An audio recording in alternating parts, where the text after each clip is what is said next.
Lá fora ainda brilhava uma lua amarela, esmurrando a névoa da madrugada. Era inverno e Pedro Henrique acordou com o tilintar do despertador. Eram 5 horas da manhã e ele tinha que enfrentar mais um dia de labor.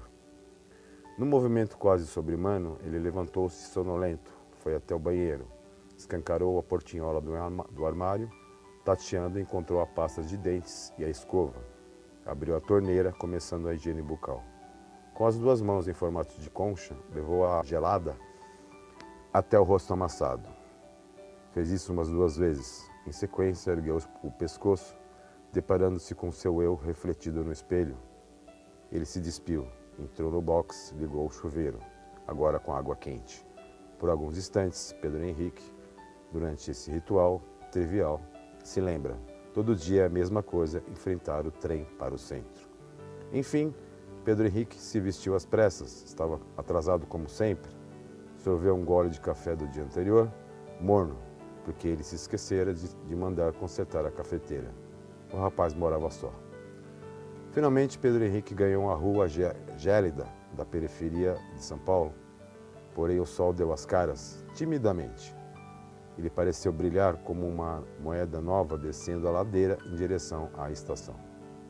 Certamente os trens para o centro estavam lotados de garotas do Itaim Paulista, indo à escola em outros bairros, todos tentando fugir duramente, porém disfarçadamente, dos seus mundinhos.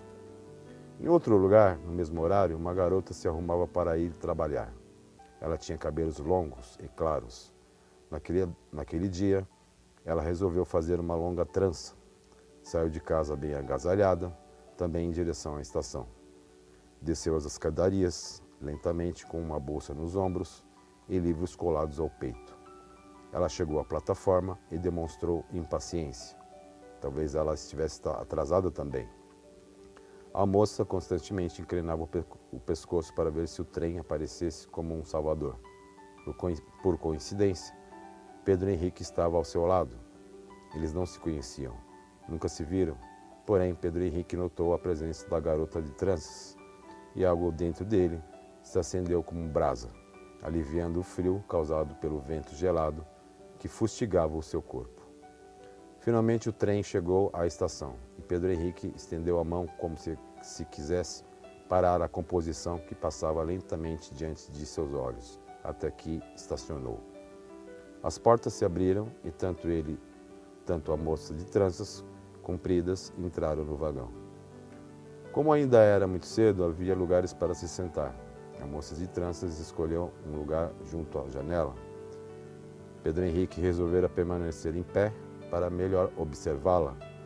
Pedro Henrique ficou um pouco afastado de onde ela estava, e ele, num movimento impulsivo, resolveu andar em direção à moça de tranças longas. Ao passar por ela, Pedro Henrique lançou um olhar direto, mas discreto, percebendo a recíproca visual. Como um tigre enjaulado, ele ia e vinha pelo corredor do trem, ora contemplando-a, ora de cabeça baixa. Enfim, cada um chegou aos seus respectivos destinos. E o jogo de sedução, misturado com a curiosidade, acabara naquele dia. No dia seguinte, a mesma cena repetiu-se sem nenhuma atitude de Pedro Henrique de, pelo menos, tentar iniciar uma conversa.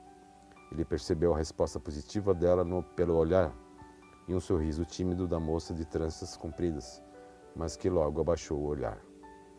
Todos os dias antes de sair de casa, Pedro Henrique perguntava-se: eu a verei hoje no trem para o centro? Todos os dias era a mesma coisa no trem para o centro. Certamente, Pedro Henrique não era um sujeito acanhado, porém, sempre ficara na dúvida de como se aproximar da moça das tranças compridas. Ele sabia a forma que ela esperava o trem. Sabia a janela que ela olhava a paisagem lá fora. Ele divagava poeticamente: eu sei as suas escadas e entradas. Mas nada de ele se decidia. Todos os dias era a mesma coisa no trem para o centro. Certa vez, Pedro Henrique resolveu desembarcar na mesma estação que a moça de tranças, na volta ao final do dia, em um raro acontecimento. Ele a seguiu de longe, descendo a rua onde a moça morava. Esperou ela entrar em casa e Pedro Henrique passou pelo seu portão. Atravessou a rua para o outro lado e encostou-se num poste com uma luz fraca, olhando para a casa dela. Laura pensando: eu a verei amanhã no trem para o centro. Na manhã seguinte, Pedro Henrique não a viu no trem para o centro. Ele estava apaixonado. Ele nunca mais viria a moça de tranças novamente. Ele sequer sabia seu nome, sequer sabia seu tom de voz, não sabia suas predileções e sonhos. Ele voltara à casa onde ela morava e o que encontrou desolou seu coração. Uma placa com a frase: aluga-se. Pedro Henrique perdeu uma oportunidade, ou ao menos uma chance. Pois bem, Pedro Henrique voltou à sua rotina monótona de pegar o trem todas as manhãs, sem ter a esperança de ver a moça mais uma vez, de saber quais eram seus sonhos. O dia estava frio e chuvoso naquela manhã, e Pedro Henrique estava deprimido no vagão que parecia vazio e solitário, apesar de estar lotado. Sentado no mesmo banco e na mesma janela que a moça de tranças, ele quase chorava com a tortura no pensamento que lhe dizia: todos os meus sonhos caem como chuva no trem para o centro.